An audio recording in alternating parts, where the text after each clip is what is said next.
So Tammy Larkin is over here to my left. She is Christopher Beatty's. How do you pronounce his last name? I say Beatty or Beatty? Baby. Beatty. Christopher Beatty and Arthur Larkin Jr.'s mom. Arthur Larkin Jr. is right here next to me. Arthur, is he senior or junior? No, he's junior. He's junior. Senior is here somewhere. Yeah, but she's not my mother. Oh, I apologize. Correct. You're Christopher's mom. Correct. But I get it now, the confusion, because your brother's with Christopher. I got it. So, Christopher, who is deceased, and Arthur are brothers from a different mother. Sir? And Tammy's here, of course, representing the estate and interests of Christopher. We also represent Wayne Rusher, who's deceased, Brandy Rusher, and Isaiah Rusher, and their mom, Lawanda Rusher. The only person we don't represent is the 16-year-old minor that was hit by gunfire. She's represented by somebody else. And of course, the Wayne Rusher has children, and we represent the interests of the children as well. All right.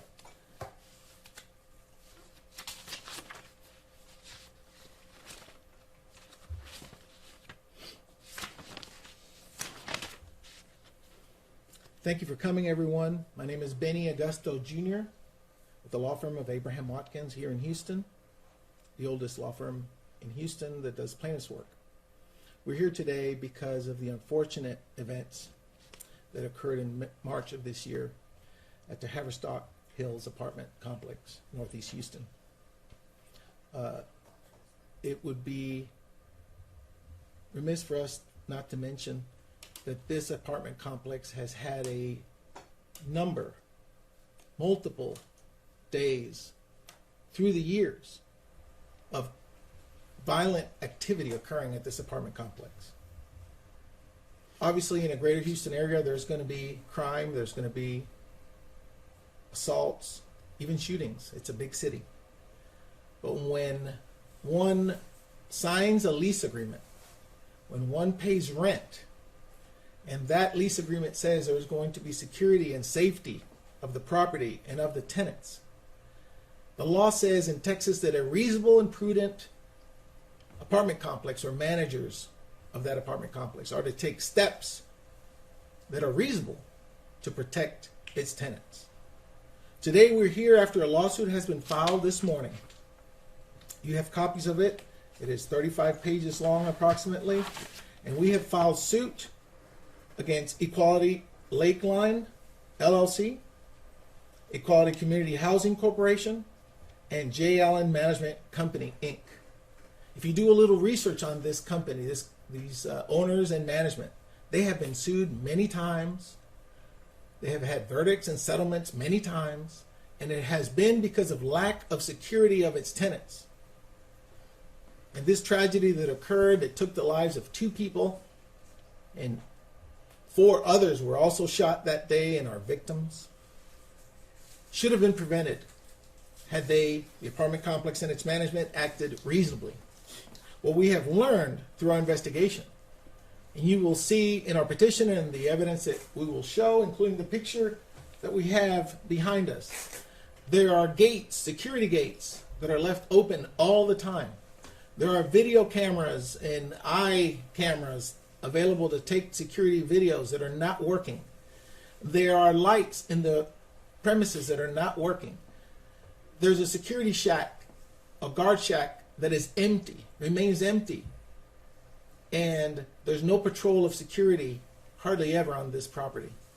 What happened on this Sunday, when this occurred, on that fateful day, friends and family were sitting around on Sunday afternoon, around 6 o'clock, enjoying the evening in March. The weather in Houston at that time was nice, and folks are sitting around their apartment complexes, doing what most people like to do: talk, enjoy relationships and friendships, and wait for Monday, because Monday is a new day of the week. Unfortunately, Miss Brown, who is a tenant also at this complex, Jacqueline Brown, pulls up in her car and immediately starts this fight. The evidence will show in this case, and we believe there's going to be ample evidence of this, that she confronts some of the folks that were standing there by the stairwell, not sitting in the stairs, not blocking her entrance to her apartment, just leaning, standing by the stair railing. And she cusses at the men that are there and the people that are there, says, "Get off my property or off my stairs." She does it from her car before she even gets out of the car. So as you can imagine, tempers start to flare. People start getting a little upset and aggravated from this unneighborly behavior. So they start arguing. The argument doesn't escalate too much other than folks trying to stop each other. As you can see from the video that we have obtained from social media before the shooting commences, folks are trying to prevent more escalation. We believe that someone close to Miss Brown makes a phone call and gets the Jones brothers to come to the premises. The Jones brothers, one of which is accused to be the shooter that was arrested this week in Florida, show up through the gate without being checked. They're not tenants. They don't belong there. They don't have no right to be there. They come in through the gate, no security, no checking of IDs, no asking questions. They just waltz right in, pull up to where the argument is already occurring, and the argument escalates. Now there's screaming and yelling and pushing going on. This goes on for about 30 or 40 minutes from the beginning of the first argument until when these gentlemen show up in their car. And immediately, one gentleman gets out of the car, goes to his trunk, and pulls out an assault rifle. And this assault rifle now is brandished and pointed at folks, and the argument continues. And that's what you're going to see in the video. People are pushing and shoving and trying to separate everybody, and the gentleman is out there with the gun, pointing it at people. Unfortunately and tragically, after about 40 or 45 minutes of this going on, and the gun now on the premises, with yelling and screaming and hollering going on, you can imagine folks are saying, "Get away, go in the house, get out of here." They're pushing and shoving. This man starts shooting with intent. He shoots, pointing at people and shooting at them. And starts shooting, and people start going down. And the worst, unmanageable situation occurs. Chaos. There's screaming, there's running, there's blood. And that's what my clients had to endure. Now, why are we here?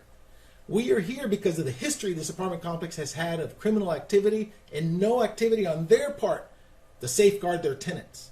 We're here because there's a lease agreement that says we will keep the lights functioning, the equipment functioning, secure premises, and they do none of that. In fact, you know what has happened after this shooting in March? If you go out, this picture that I have with the security shack has been torn down. Go out there. It's not there anymore. They tore it down. The gates are still open, not working. There's no security or patrolmen walking through there, other than some volunteer sheriffs that sometimes would be out there, and they say they're doing it just to help. But this is not real security. This is not what you would expect of an apartment complex that has gates and security shack and cameras and lights. You expect, if you're paying for something, to get it.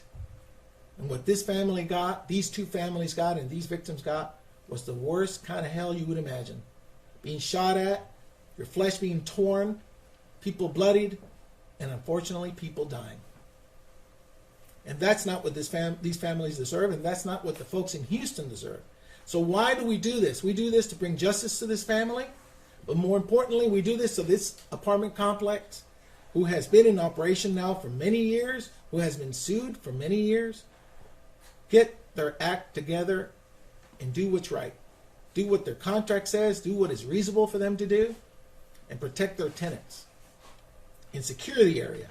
Don't just put fences up to pretend they're being safe. Not have a few lights and a few cameras that don't work.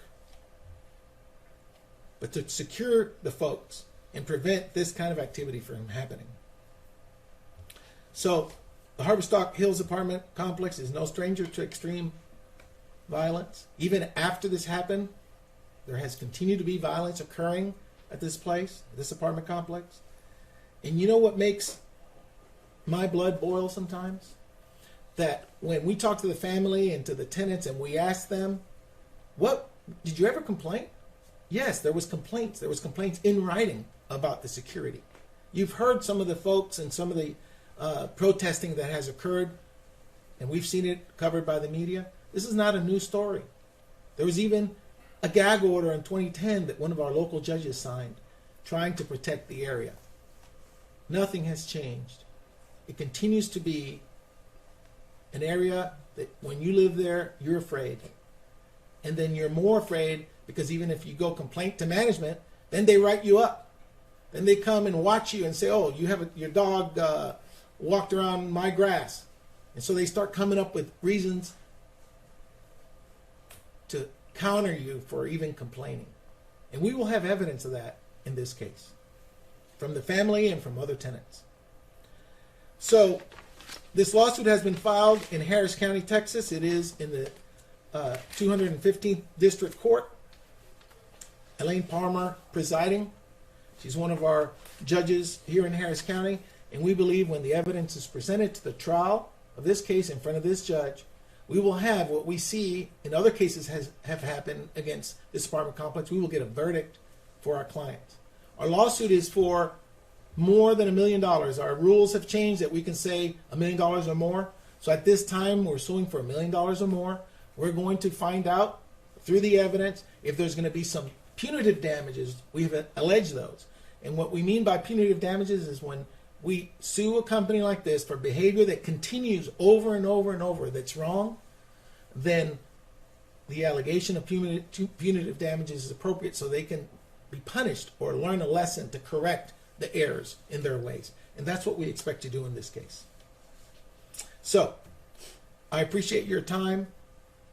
There's going to be a lot more specifics coming out of this case. We are limiting our facts other than to tell you that this was a preventable incident.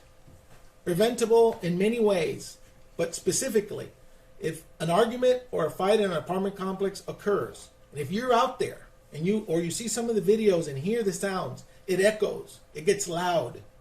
No management went out there. No security patrol went out there. No one was monitoring the entrance, leaving or entering of the complex or the video cameras that were around. This was preventable in many ways because if some security guard had showed up, even at the late state that the last video that we have shows when the gun is out, even at that late moment, people flee. When a security guard or police officer shows up, people flee. They don't want to get arrested. They don't want to get in trouble. But if nobody's patrolling, nobody's supervising, nobody's looking out at what bad acts you're doing, then people get brave. And if they have an assault rifle, they get even braver. And unfortunately, that's what happened here. So we look forward to the litigation and the lawsuit, and we look forward to taking our family to court so their voices can be heard and justice can be brought to them. Now, Arthur, there may be some questions for you. I've told the folks here that you have very limited information that we're willing to share at this time. If you want to scoot over a little bit, get closer to the mics. Yeah, you're perfect.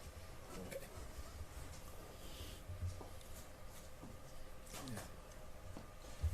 Can you talk to us a little bit about your family member and just describe him as a person? Tell us how your family's doing. Well, the family, we get through it. As I said, this is family mama, one of the strongest people I know. My wife, sorry. He was my brother. Like, me and him, every day, Joe, Clay, Wayne, and Isaiah and Brandy, we was all close. But me and Chris was that's my brother, ace. So, he was a good person, help out anybody, give anybody anything. He little cool, we had some conversations because we talked about everything. He had an outlook on life. You know, his philosophy might didn't hit you right then, but later on when you think about what he said, it hits you. Oh, he really was right. You know, we got along, walked, talked together. You know, we played, sat up, watched movies together. You know, like big brothers do. You know, from when he was little, you know, he's gonna spend the night with me, kick it with me. Just brotherly stuff, but on another level. That was me, Chris, Eric, Cam, Quincy. That was all The of whole us. family. So The whole family. the people who did this have been charged. You know, they've been arrested. Why do you think the apartment complex is to blame too?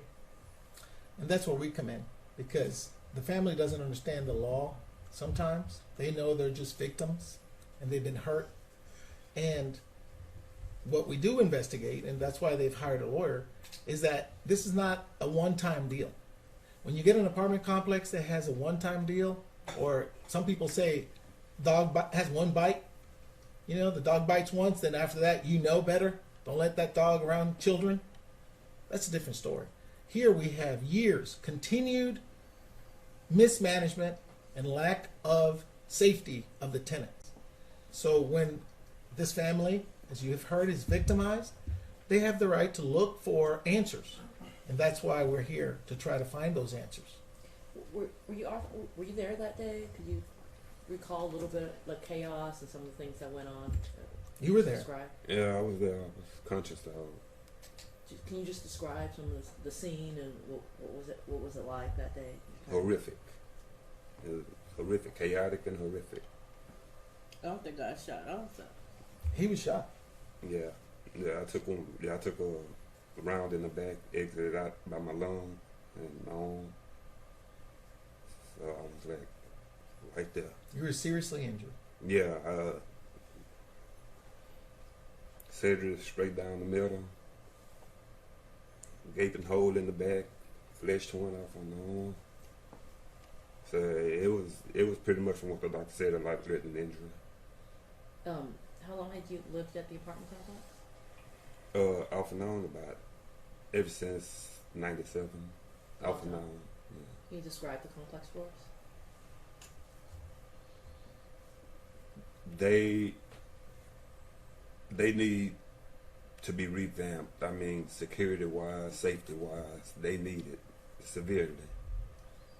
The lack of security, the people need to be protected up in there. I mean, they can't feel safe in their own home. Kids can't come out and play because of lack of security, lack of safety measures. They need that. And I know like the county and the government have tried to do stuff there. Has that improved things? I mean, over the years, there's been many attempts to try to make it more livable, I guess. After each point they do it, it'll last about 2 weeks. Then it's back to the same way. Because it's not a continuous change. It's a temporary change. A quick temporary change.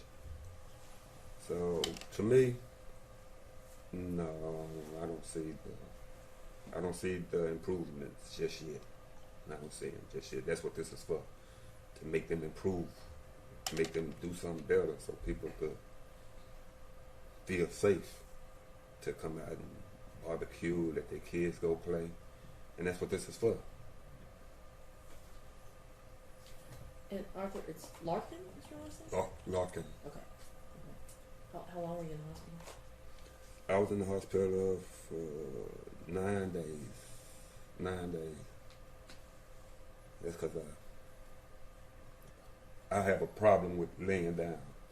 So I have this fortitude where I got to get up. I got to get myself better, because if I don't, I can't let people see me being down and hurting. She and my wife are the only ones being strong. So, you know, we all got to be strong for each other. So that was my drive, to get out and get up. So that's what I did. You live in Haverstock today? Yes, ma'am. Why do you still live there? Because my baby is there, and she's not gonna be there. She's gonna be the way she was when this happened. Toe up, toe down, scared, frightened, and I don't want to see nobody like that. So I'm gonna be there with her until we can get up out of there. Once we get up out of there, once we can, we're gone. But prior to us leaving, I want to see that change.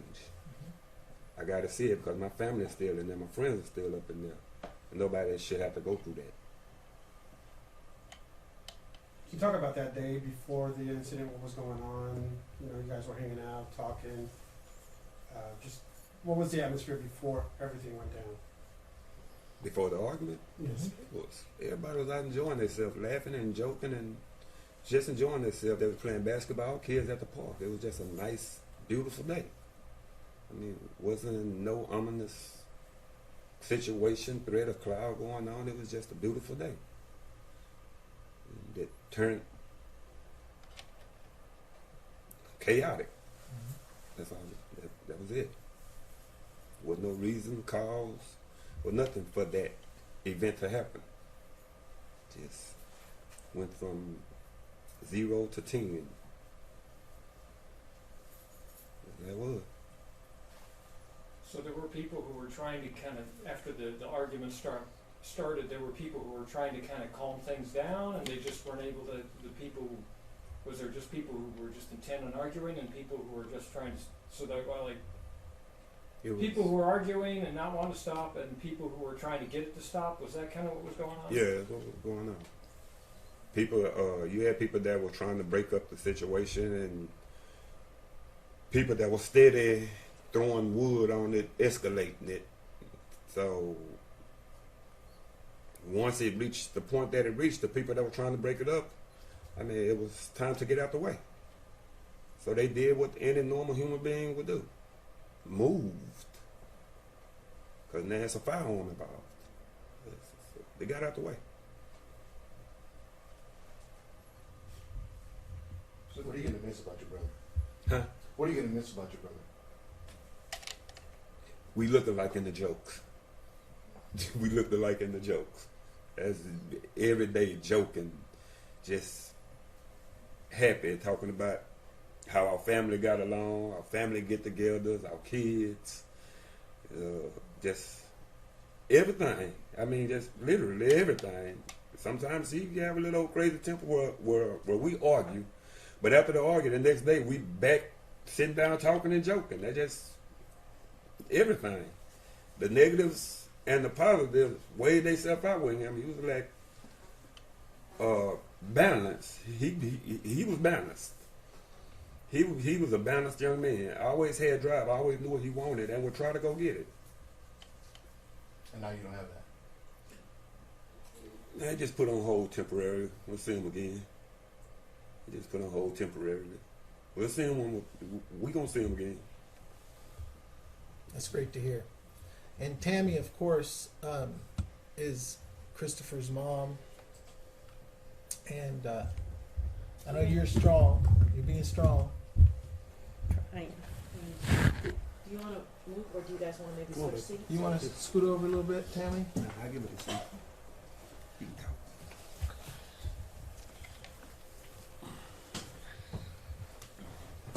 Thank you, Arthur. No, this is not easy for you. No. Tammy, Mhm. I don't want you to say a lot because I know I don't want you to get too emotional. But just tell us a little bit about how you feel without your son and what you want us to do. My son, Christopher Payton. Right now, he was the oldest of my four. I have four. And he was the oldest. He would be there when I needed him for anything. When I go out of town, I say, Christopher, watch your other brothers. He would come watch the other brothers. He was a good person. He was just good all the way around. He was a peacemaker. He was not a confrontator. He always trying to help someone else. He'd give you his last. Do anything for anyone.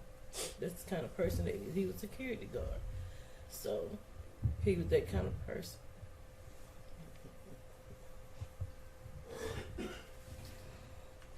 He didn't deserve this. He was shot in the back. He didn't deserve this. And the evidence in this case will show that all the shots were in the back. People were hit as they were trying to run away or protect themselves from the shooting. Wayne Rusher, who's deceased, his sister is Brandy Rusher. She is the model that you all have heard has been on TV. And Isaiah Rusher was also hit by the gunfire, was trying to walk onto the Houston Rockets. He's a basketball player, a young, strong man that was trying to walk onto the Houston Rockets. Brandy had a relationship with Christopher. And Christopher was being a rapper. He's trying to be a rapper. Yes, he was a rapper. And that's why Brandy and he were together, because they were in a relationship at the time, and they were there spending Sunday afternoon like, normal happy people would. So, what started out as a wonderful, peaceful Sunday afternoon, not from any of these two families, the Rushers and of course Christopher Beatty and Mr. Larkin and Tammy, not from their doing. This argument started, and it went from arguing to pushing, shoving, fighting, yelling, screaming, and then these assailants, the folks that were not allowed, not permitted to be there, showed up, pulled out a gun, and started shooting. This should have never happened. And we believe the evidence and the timeline that we're working on, 30 or 40 minutes, if not longer, this is going on and on and on.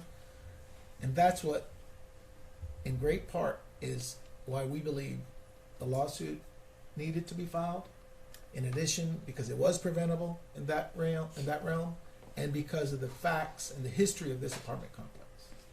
Tammy, how do you feel knowing that you still have a son who's there, you've got grandbabies who are still at this apartment complex? How does that make you feel? I didn't have grandkids there. My grandkids didn't live Oh, I on. thought you were saying. No, she's not my mother. Oh, I'm sorry. Okay. Do you have any family members who are still living there?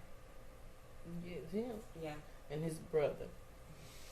But how does that make you feel that you've got relatives who are still living there? Because I lived there before, and it's not a good place to live. I had to get out, and anybody who lived there, I advise anyone to get out, because it's not enough security there. And I just hope, because Christopher was telling me, Mom, I'm saving my money. I just got off the phone with him that day, an hour before I got the call that he had got shot. He said, and he had told me like 2 weeks ago, Mom, I'm saving my money so I can move away from here. And that day, like I said, an hour before he got shot, he said, Mom, I'm saving my money. I was talking to him an hour, and then my other son called me here on the phone, and he said, Mom, I just got a message that Chris is laying outside and Haverstock stretched out. And I'm like, no, I just talked to Chris an hour ago on the phone. That can't be true. And so I immediately got in my truck and started going towards Haverstock. And as I'm going to Haverstock, I see this ambulance, and it's coming from that area. So I politely just followed the ambulance. I didn't know who was in it, and I had heard that it was several people shot. I didn't know who was in the ambulance, but I followed that ambulance because God led me to follow this, because I know this was God. Nobody could be but him. So I followed it to LBJ Hospital, County Hospital. And that was my child in that ambulance. Everyone else went to different hospitals. I didn't know about everyone else. I didn't know what other hospital, but I followed that ambulance. And that's where my child was, at that hospital, in that ambulance.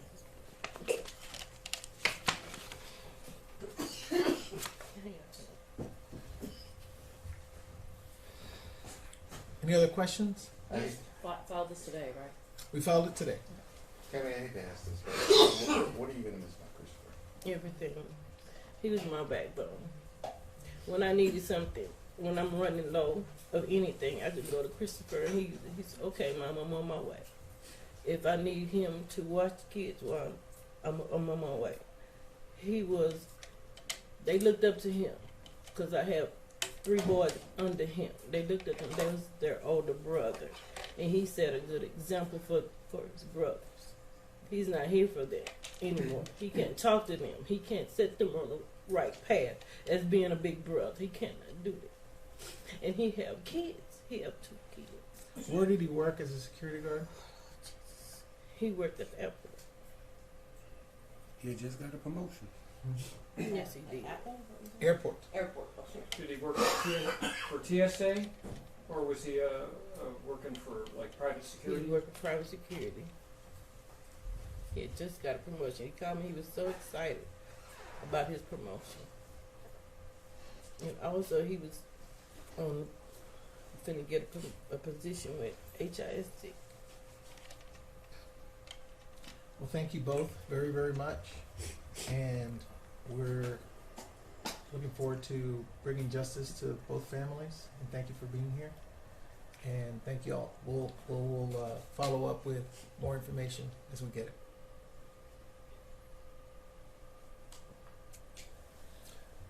The camera folks sometimes take extra videos of that they use to fill the news up and do other things. That's their profession. I don't know too much about that. Other than I know that they take extra Some of us videos. don't know too much. Yeah. That's true. So they will do a little video shooting, and we're just going to stay still. Maybe sometimes they want us to talk to each other, so we'll cooperate. Okay? But it's just a few more minutes. How are the other people who survived doing? Well, everybody's recovering that have been shot, but the wounds were severe, like even yours. Their internal organs damaged. So you can tell a little bit about what they had to take out. I got hit in the lower back, and the bullet exited out right at my lung up over here, and tore a piece of flesh at the hospital. They told me that I had diaphragm damage, large intestine, and it shook up my lung. So at certain points, it get a call for me to breathe. Sometimes I have to catch my breath. So for those my. And for example, Isaiah Rusher, who was a hopeful basketball player, got his hand hit, fingers knocked off, unfortunately. So not, his career, his potential career in basketball is now jeopardized. Brandy was hit in the hip, and as a model, obviously that has to affect her future, and because of the serious exterior as well as interior damage to her. So it's been devastating. Of course, an assault rifle from close range, which is what this was going to cause very serious damage physically.